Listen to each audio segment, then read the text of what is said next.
Olá, seja bem-vindo ao Keeping Your SQL Server Always On, módulo 4, onde a gente vai falar sobre o Windows Server Failover Cluster. Atenção, a gente não vai falar sobre o FCI, a gente não vai falar sobre o cluster do SQL Server, a gente vai falar aqui especificamente sobre o cluster de Windows.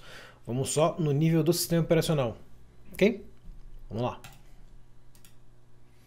Bom, aqui a gente vai ver o que é o Failover Cluster, o Windows Server Failover Cluster em si, o que quer dizer o quórum, quais são as configurações possíveis e como que eu posso configurar o quórum especificamente, o cluster do vovô, né, ou o cluster antigo, né, mais antigo, conceitos mais antigos, ou como que a gente usava isso anteriormente. A gente precisa saber desses conceitos para a gente poder entender como que hoje funciona, né? Como que a gente planeja e valida um cluster especificamente e algumas considerações de infraestrutura, algumas considerações bastante importantes de infraestrutura, ok? Bom, primeiro ponto, o que é clusterização, né? Aí a gente está dando um exemplo não de um cluster SQL Server, mas de um cluster qualquer, usando um serviço qualquer. Por exemplo, nesse caso, máquinas virtuais. Isso é um cluster Hyper-V formado por 3 nós. A gente pode chamar nó de servidor. Então, você tem um cluster aqui formado por 3 servidores. Cada um deles tem, sim, sua CPU e memória. Cada um deles também tem o seu disco, o seu disco local, certo? Mas as máquinas virtuais em si, os VMDKs das máquinas virtuais, estão num storage compartilhado, shared storage.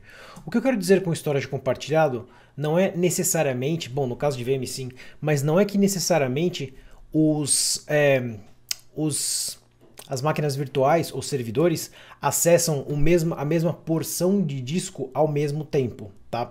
Cada um tem acesso a uma porçãozinha de disco por determinado tempo, enquanto ele é dono enquanto ele é dono daquele recurso, tá? Aí, quando esse recurso é repassado para outro servidor, por exemplo, para outro servidor físico, esse outro servidor físico passa a ser o dono daquele recurso especificamente. Ok? Isso é o caso de máquina virtual, por exemplo. Onde aqui você tem, por exemplo, 4 máquinas virtuais no primeiro host, e aí você está percebendo, ou você, ou o seu sistema de clusterização, né, está percebendo que existe muito load ou muita carga em um nó, um servidor, e tem pouquíssima carga em outro nó, por exemplo. Aqui no Node 2, ou no servidor 2, você tem uma máquina virtual só no ar. E aí o que eu preciso fazer, o que o sistema faz? Ele meio que balanceia, neste caso o cluster funciona também como load balancer, de novo, não é um cluster SQL, tá? Isso aqui é um cluster de máquina virtual. Ele funciona como load balancer e ele movimenta as máquinas virtuais de um servidor para o outro. A princípio, isso é para ser uma ação, o movimentar de máquinas virtuais é para ser uma ação que não aconteça ou onde não se percebe indisponibilidade, a princípio, ok? Essa máquina aqui não acontece nada com ela. E caso aconteça um desastre, por exemplo, aqui, tipo, por exemplo, perde essa máquina aqui, o hypervisor, né, o serviço de virtualização que está rodando nessas outras duas máquinas aqui, vai por si só assumir, de acordo com o cluster, vai assumir esses servidores aqui. A regra de quem vai assumir o que aí pode ser definida, ou o próprio hypervisor vai ver quem que está com menos carga, mais carga, e vai fazer a escolha dele. Isso depende muito de qual sistema está sendo clusterizado. Mas basicamente, via de regra, clusterização é pegar mais do que um sistema computacional, mais do que um servidor, colocar outros servidores para atenderem um sistema ou serviço, ok? No nosso caso, no nosso mundo DBAs, a gente coloca o SQL Server como um sistema clusterizado em mais do que um servidor. Para quê? Redundância. É isso que a gente quer. No caso do SQL Server, a gente não quer load balancing, a gente quer redundância, ok? A gente quer que quando a nossa instância parar de funcionar, porque um servidor parou de funcionar, pane do servidor, pane elétrica, pane de algum tipo de sistema, pane de alguma máquina, a gente quer que o outro servidor assuma o trabalho. É isso que a gente quer, na verdade, no fim das contas. Beleza? Muito bom. Aí aqui a gente tem, por exemplo, um outro exemplo, que é o Exchange.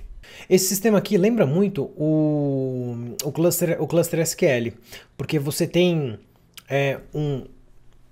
uma caixa ativa, você tem caixas de correio ativas no nó, Active Node no nó 1, e no nó 2 você tem caixas não passivas, mas você tem um acesso às caixas também. Aí o que acontece? Essas caixas que a gente está vendo aqui, esses e-mails, né? Essas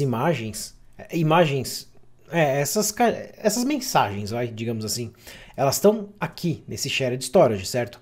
Aí caso esse nó ativo aqui venha a cair, o que vai acontecer?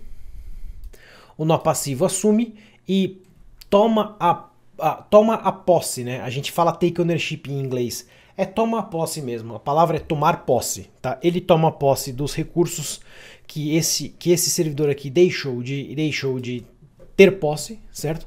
Uma vez que esse cara aqui, que esse nó aqui toma posse, ele tem acesso ao disco, ou ele tem acesso às mensagens, certo? As mensagens de correio. Ele sobe o serviço de Exchange aqui. Eu não lembro se o serviço de Exchange já está no ar, ou se ele tem que subir. No caso do SQL Server, ele tem que subir o serviço. Mas aqui, vamos supor que ele suba o serviço também. Ele sobe o serviço aqui, e aí ele passa a funcionar, porque ele já tem a posse do disco aqui especificamente. Ok? E no caso do... Isso aqui é um caso genérico, tá? No caso, digamos assim, genérico, a gente tem um nó 1, nó 2, servidor 1, servidor 2. A gente tem uma interface de rede que comunica, né, que conecta esses dois servidores para dentro da nossa rede local ou rede de cliente, digamos assim, né, rede que todos os meus clientes conversam. A gente tem uma outra rede, teoricamente, ou dentro das boas práticas, a gente tem uma outra rede, a rede de Heartbeat, dentro das melhores práticas. Obrigatório? Não. Vamos ver por que daqui a pouco. Não é mais obrigatório isso. Isso era obrigatório. O Windows Server 2003 isso era bem obrigatório. Hoje em dia não é mais. Eu não preciso ter mais do que uma rede. Eu não preciso ter mais do que uma interface de rede por nó de cluster. Hoje em dia, no Windows. Eu precisava. Hoje eu não preciso mais. A gente vai ver por quê.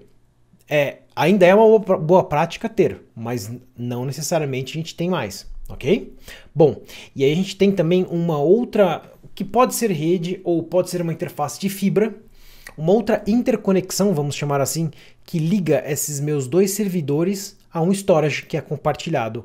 Quando eu quero dizer de novo que um storage é compartilhado, quero dizer que o mesmo disco que está aqui, ele tá apresentado tanto para o nó 1 quanto para o nó 2, mas só um dos nós pode ter posse desse bloco de disco por vez. Ok?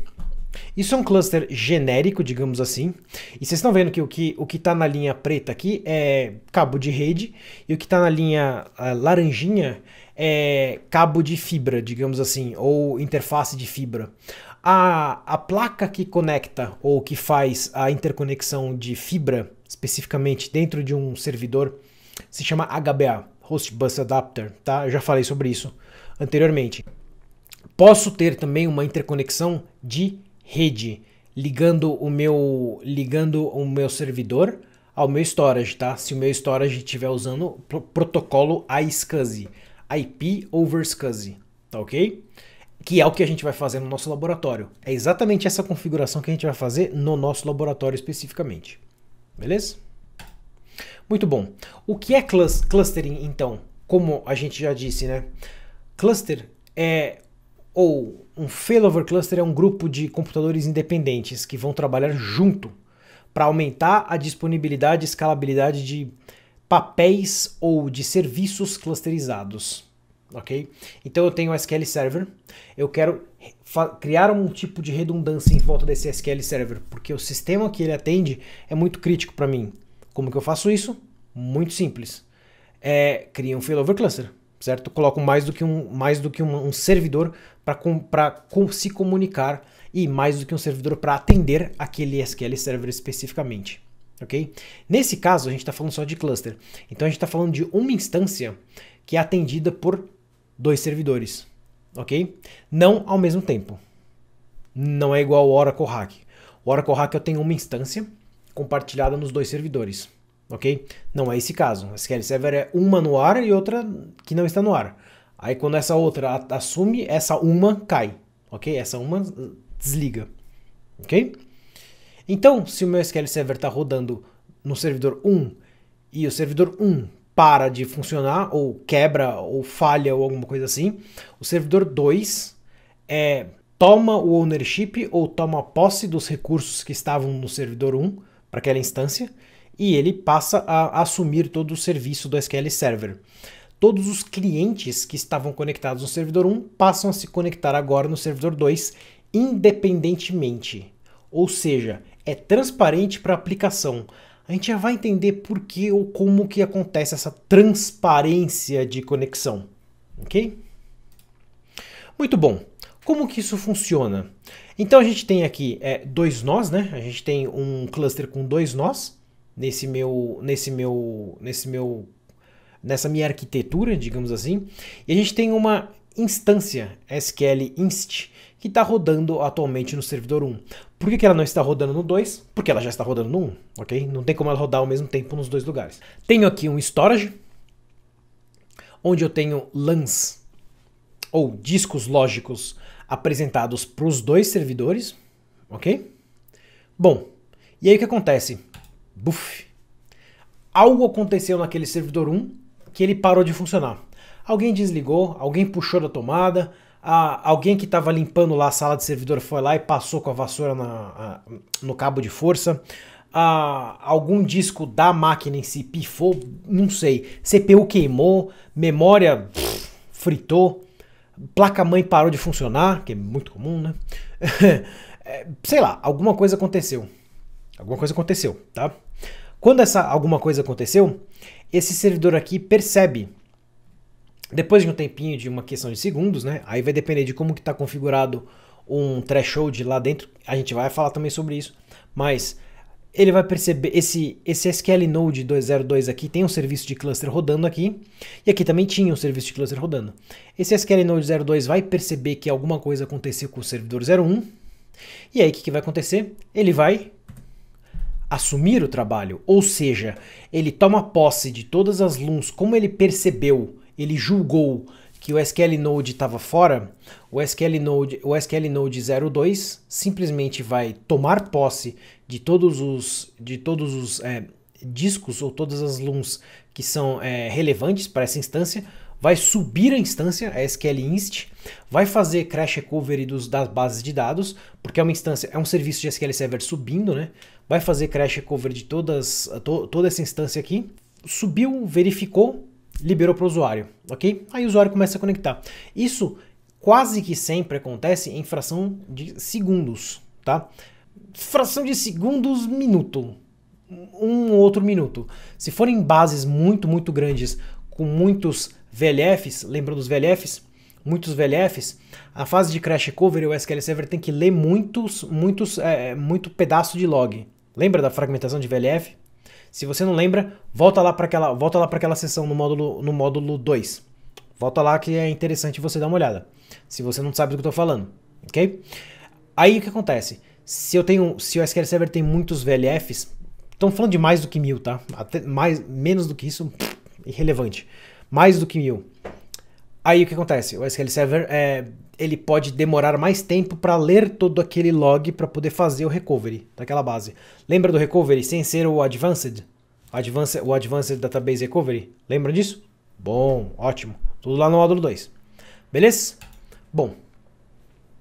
Isso aqui é a cara do cluster em si. Cara de um FCI, a cara de um cluster de SQL Server.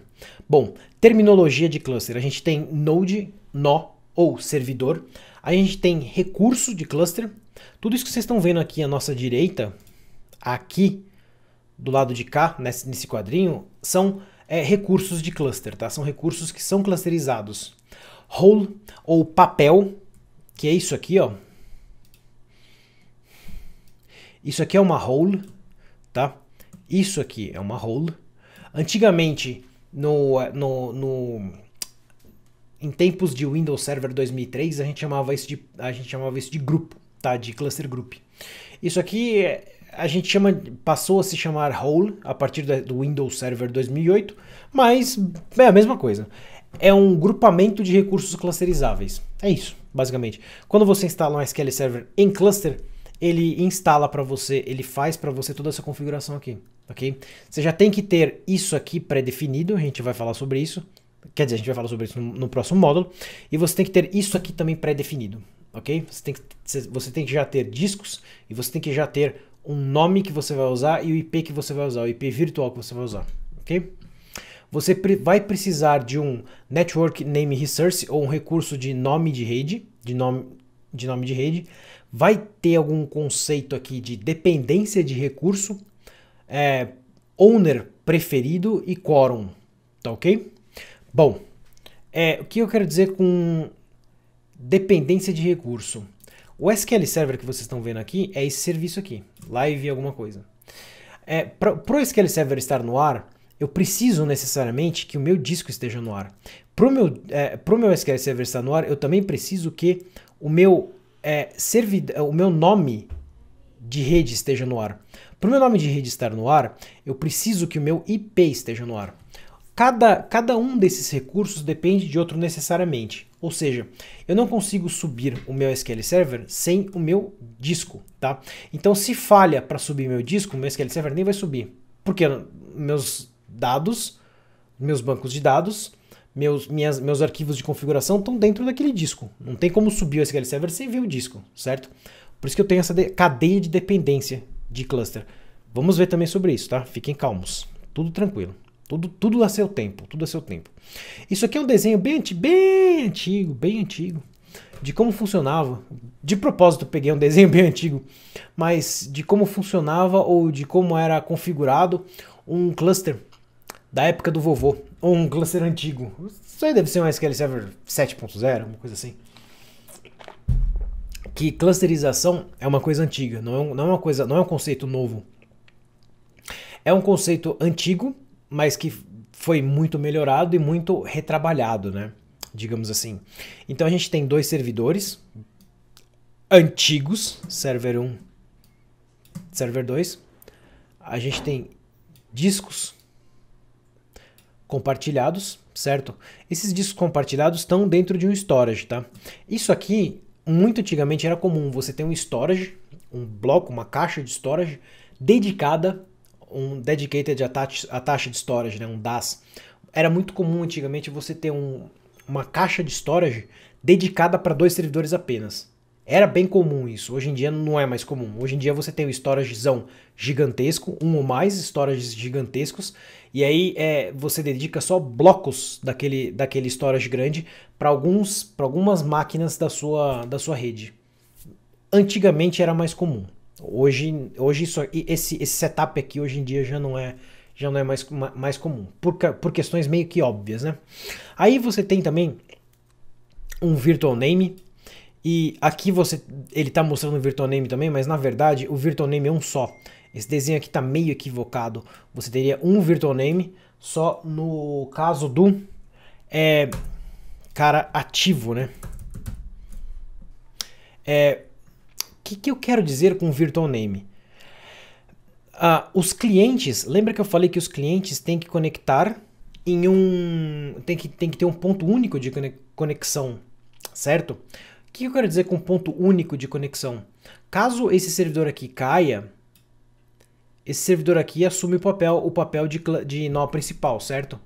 Caso esse cara assuma o papel de nó principal, esse cara tem que prover um nome para os clientes conectarem. Esse nome tem que ser o mesmo que esse cara aqui, que esse servidor 1 aqui poderia prover. Mesmo nome, mesmo IP, tá? Mesmo endereço IP, nesse caso aqui, ok? Mas são nomes e IPs virtuais. Por que virtuais e não reais? Porque são dois servidores possíveis que podem assumir ou que podem ter esses nomes IPs, esse nome IP. Ok? e tem que ser tem que ser algo diferente dos recursos ou do IP ou nome físico. Tem que ser diferente. Porque se for igual ao IP nome físico, a hora que cair esse aqui, caiu o recurso. Caiu o recurso, eu não tenho mais acesso. Ok? Faz sentido, pessoal? Bom, muito bem. E ainda em cima desse conceito de cluster antigo, digamos assim, cluster mais legacy, né? A gente tem o Heartbeat, que é composto, o Heartbeat lembra dessa rede aqui? Deixa eu voltar aqui para vocês verem. Lembra, ó, Heartbeat Connection, estão vendo aqui? Tá vendo HB Network aqui? HB Network. Estão vendo o Heartbeat aqui? Olha só. O que é esse Heartbeat? Além de ser uma interface de rede, né, que você faz a conexão entre os dois ou mais nós, você tem duas verificações lá dentro. Uma dessas verificações se chama Lux Alive. O Lux Alive é um health bem leve, como é que se diz? Leve. É um health check bem leve, que executa a cada 5 segundos por padrão.